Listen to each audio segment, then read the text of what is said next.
Welcome back to another episode of Not Financial Advice. I'm Sean, and today we're going to be taking a look at Louis Vuitton stock, also known as LVMH or Louis Vuitton Moet Hennessy, trading in the United States under the ticker symbol LVMUY. This stock has returned over the past 5 years 150%, which comes out to 30% annual gains over the last 5 years, dusting the S&P 500. It's certainly worth a second look, especially considering that the stock is down about 25% from its all-time highs, 28% rather. So definitely something we want to look into together, and we're going to get started right after this. You need to diversify your bonds. The only problem you're going to have is that you didn't buy more. Because by the time you read about it in the Wall Street Journal, it's already too late. And so, yeah, as we can see here, this great company, this well-performing stock is down about 28% from its all-time highs. And that's certainly something worth taking a look at when it comes to such a powerful brand, a wide moat company. And, looking back on its performance over all time, this is a stock that's done really, really well, returning almost 1,000% just since 2008. And so this is a consumer discretionary stock headquartered out of France. And, in just doing some research between videos, um, I'm pretty familiar of the defensive sectors in the S&P 500, but I asked myself, what are the growth sectors in the market? And so the answer to that question is information technology, communication services, and then consumer discretionary. And I really have a real bent towards consumer stocks because as a blue collar, regular, middle class, average American, when it comes to consumer stocks, that's an area where I might have a little bit more of an edge than someone on Wall Street. People liking fancy clothes or expensive handbags or perfume or jewelry. That's something that's a little bit easier to predict rather than um, technology stocks in some instances. And so this is what has really drawn my attention to this stock today. And we're going to get an idea of the fair value of its shares by the end of this video. I'll ask you to like and subscribe to the channel. And let's just jump right into it. So first and foremost, let's sort of familiarize ourselves with Louis Vuitton. So there's one of their fancy storefronts or factories, sort of gives you the sense of the vibes here. Um, and so this I thought was good to look at. And so they have a bunch of different brands, but part of their name is Moet and Hennessy. So when it comes to LVMH, it's a pretty diversified company to an extent. I like their exposure to alcohol here. And so you're seeing Moet, Dom Perignon, Hennessy. The origins of all these world famous estates are inextricably linked to the, oh gosh, appellations and terroirs of the world's most prestigious wines and spirits, whether they are Champagne, Bordeaux, or other famed wine regions, blah, blah, blah, blah, blah. They got some really tasty stuff. All right. So fashion and leather goods.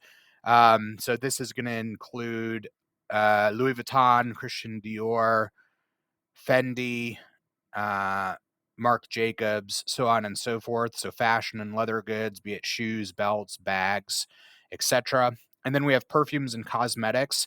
So it just struck me, with part of their portfolio being in alcohol and part of their portfolio being in makeup, this gives it a little bit of a defensive tilt, and so that actually makes me even more attracted to this company. But there's one of their colognes that they have. Got an empty bottle of it right here because I buy stocks. But what is this? Dior. So they make that as far as perfumes go. Blah, blah, blah, blah, blah. I actually don't recognize a lot of these names.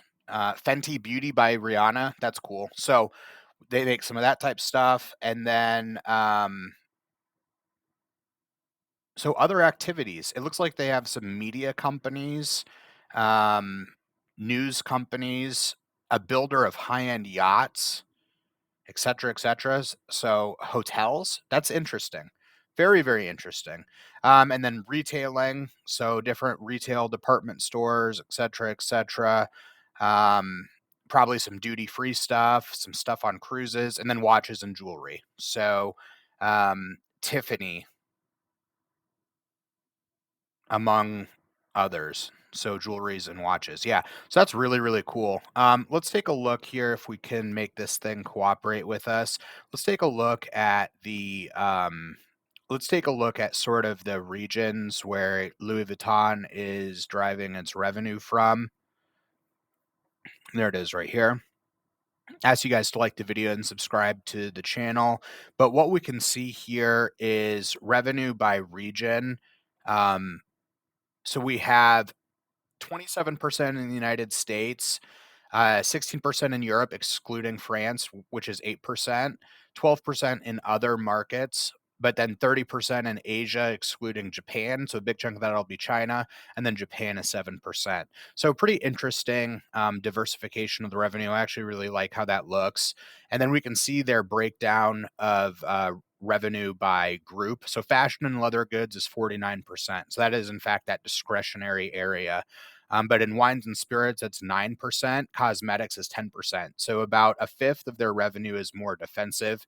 Then you have watches and jewelry, and then retailing and yachts and other stuff like that. So I like the breakdown here. So let's get right into cold hard cash. Back over here on Qualtrum, a suite of software that I pay for to look at stocks, not one I'm affiliated with. I'll leave a link for Qualtrum in the description below. But let's get into our checks and minuses on this company. And so looking at revenue, we can see that revenue is spiking up and to the right. It's grown 10.6% per year over the last 10 years. It's pretty fast revenue growth for an old, large company. But we can also see in the last 5 years, revenues jumped from 10.6 to 11.1 and held steady over the last 2 years at 11.1% revenue growth. And so this is going to be our first check mark of the day, growing top line revenue growth. Always want to see that. Looking at free cash flow, they do a good job not diluting shareholders. They're not paying a lot of stock-based comp, but looking at free cash flow, this looks really strong. I think the most interesting number or fact and figure here is going to be 2019 was $8.7 billion of free cash flow. Black Swan event actually held about even, and then a huge jump with revenge travel and consumers flush with stimulus checks, at least in the United States. Fun fact, did you know the CEO of LVMH became the richest man in the world for a couple weeks during COVID when people spent their stimulus checks on leather bags and belts? I was buying stocks, of course, but just something interesting to know. Definitely a way we can see that discretionary is a growth sector, but then also seeing that free cash flow holding steady after everything is normalized out, and looking at 2022 all the way back to 2019, getting rid of this or sort of Xing out these, two irregular years, we're just seeing huge growths in free cash flow, an average of 16.25% over the last 10 years. You guessed it, check mark on free cash flow growth. So everything's looking really good so far. Let's see what else we can see. So let's look at earnings per share. That can move stock price, especially on Wall Street. Looking strong, up 15.2% over the last 10 years, a check mark on EPS growth. Let's take a look at cash and debt. Um, Sometimes there can be a little bit of a glitch on Qualtrum. So I've actually pulled the debt numbers from around the web, and specifically from the Wall Street Journal. The type of debt numbers that I like to use in my DCFs is long-term debt minus capital expenditures. And so I actually lifted that number from here. Looking at everything, it should be close enough to give us a good idea. So just a little extra transparency so you can see I'm coming up with these estimates on cash flow. Like the video, subscribe to the channel. I'm going to not rate cash and debt. Overall, I think it's fine. Let's take a look at dividends. Dividends here in the last, so European companies often pay dividends biannually, and so we can see the growth is up 14% a year, which is much higher than inflation. That's a great dividend growth rate.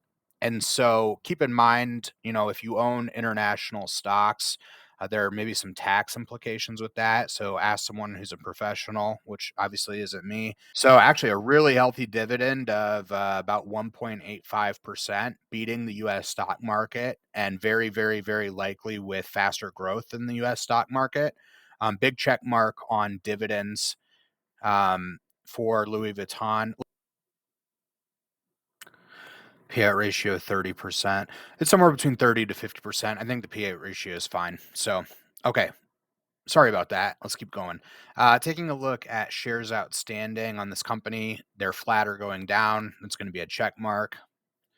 Let's take a look at ratios. So, return on capital employed, huge big numbers here. It looks like the median over the last 5-ish years is going to be something like 15%. That's really, really good. So that's going to be a check mark on returns on capital employed. It's really one of the more important metrics when it comes to stocks is, if you give them money by buying shares or they get money by selling bonds, how effectively can they convert that into profit? That's one of the biggest predictors of future returns on stocks. Definitely a Munger philosophy that returns on capital employed or returns on invested capital, pretty similar metrics. You want those numbers to be high and that it's growing up into the right and looks really good. Their bottom line profit margin of like 16%, that's also nuts. So a big check mark there as well. Let's take a look at their historic PE valuation. So it's trading at a relative uh, median or discount to all time. So I'm going to give relative PE valuation a check mark for Louis Vuitton. Expenses are going up into the right. That's going to be a red X. Their biggest segment of expenses is sales and marketing, which makes sense. They're really investing heavily into sales and marketing, but they also do get a good return on it. Let me see if I want to change my mind. So they have high returns on capital employed. They have $29 billion a year they're spending on sales and marketing. What's their free cash flow? Oof. Okay, so they're spending more on sales and marketing than they are getting in free cash flow, and about 30 or 40% of their revenue into marketing. Don't prefer that, so I'm going to keep that as a red X, but this is just showing that this is a fully mature company, so just to have a good grasp or understanding on that, that's good to have.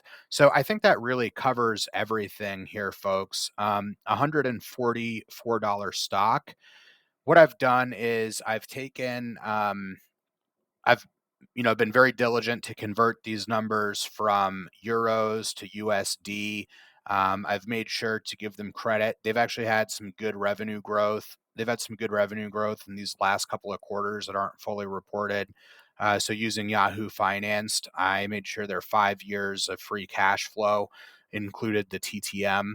And so we see average free cash flow over the last 5 years of about $12.5 billion. No big deal. Total cash on hand in US dollars is about $12 billion. Closer to $11 billion is long-term debt minus capital expenditures, to my understanding. Shares outstanding is 2.5 billion.